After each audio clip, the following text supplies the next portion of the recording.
Yo les amis, donc on se retrouve pour une nouvelle vidéo sur la chaîne en espérant que celle-ci va te plaire. N'hésite pas à liker, t'abonner si le contenu te plaît, commenter pour me dire ce que tu en penses. J'ai pas de script pour la vidéo comme dans toutes les vidéos que je fais.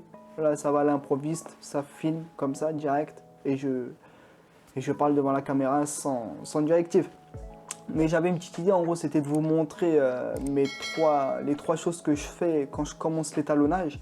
Donc ça se passe sur DaVinci Resolve et je sais pas si sur Premiere il y a ces outils là, mais voilà. Donc si c'est un contenu qui risque de te plaire et qui te plaît, n'hésite pas à liker, me suivre sur les réseaux sociaux comme d'hab et on passe sur DaVinci Resolve les amis. Donc voilà les amis, on se retrouve sur DaVinci Resolve.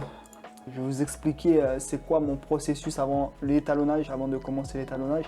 Donc déjà c'est régler la gestion dans la gestion de couleurs. De base c'est en comme ça, tu vois, la précomposition c'est en DaVinci YRGB avec 709 scènes et de le changer tout simplement avec Color Management. Et là c'est pas de laisser en SDR mais aller dans DaVinci White Gamut. Et donc voilà, et tu peux mettre une lutte de conversion directement ici, tu vois. Donc c'est ça aussi le deuxième tip, c'est de mettre une lutte de conversion pour que sur n'importe quel moniteur, vous avez la même image. Que ça commence pas, parce que avant moi je faisais ça et je saturais gros. Et je saturais, attends, j'ai pas mis mieux gros. Donc voilà, je saturais, après tu recontrastes, tu vois, et que après toutes les couleurs réapparaissent, hein, toutes les couleurs. Mais le problème, c'est que selon le moniteur, il sera calibré de telle façon et que tu verras pas la même chose. Donc, c'est pour ça d'où vient la lutte de conversion que tu peux directement mettre ici, de mettre en RX709 gamma 2.4.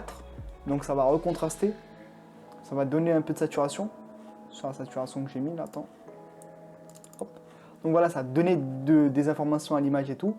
Et donc voilà, et le troisième tips, c'est les trois nœuds. Donc le premier nœud, ça va être plutôt la balance des blancs ou la saturation s'il faut en ajouter. Je ne vais pas rentrer en détail, j'ai envie que la vidéo soit courte et comme ça tu sais directement quoi faire avant de commencer.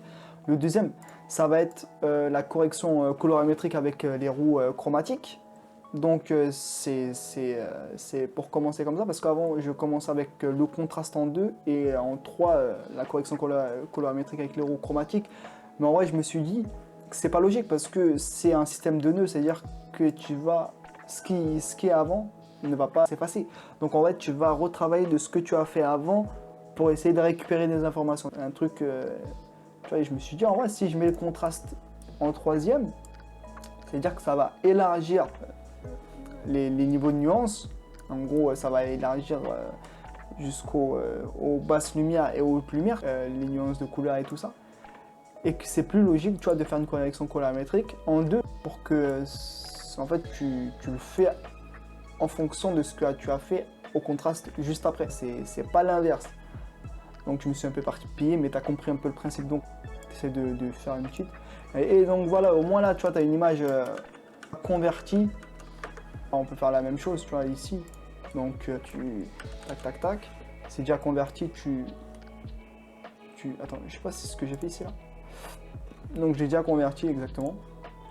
Donc là, tu mets le contraste. Tu vois, après, tu peux rajouter même la saturation dans le premier. Hein. T'inquiète pas. Si tu trouves là, c'est un peu désaturé, mais j'aime bien un peu le délire comme ça, désaturé. On va cacher ça. J'aime bien un peu le délire désaturé. Là, je vois que je suis pas cramé. Donc voilà. C'est comme ça de base. Non, c'est pas comme ça de base parce qu'il y a la lutte de conversion qui est là. Donc voilà, c'est comme ça de base. On met juste la lutte de conversion pour que dans tous les moniteurs, tous les écrans que tu regardes, ça soit pareil. Hop, comme ça. On rajoute du contraste. On rééquilibre tout ça. Et là, tu peux rajouter soit de la saturation ou soit la balance des blancs, ça n'est pas trop bonne, tu la mets, tu vois. Ou même les deux, direct. Mais au moins, tu sais que c'est la première étape que tu fais.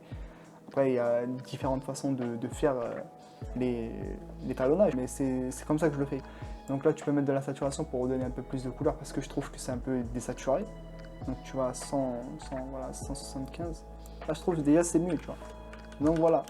Et après, tu commences à faire les skins, les teintes de peau, le ciel parce que je trouve qu'il est trop bleu, essayer de redonner le pull qu'elle a. pas qu'il soit bleuâtre, tu vois, qu'il soit blanchâtre. Mais voilà, c'est ça les trois choses que je fais avant de commencer l'étalonnage. Donc si c'est des tips que tu aimes voir sur la chaîne, n'hésite pas à liker et t'abonner. Et pour de futures vidéos, bientôt.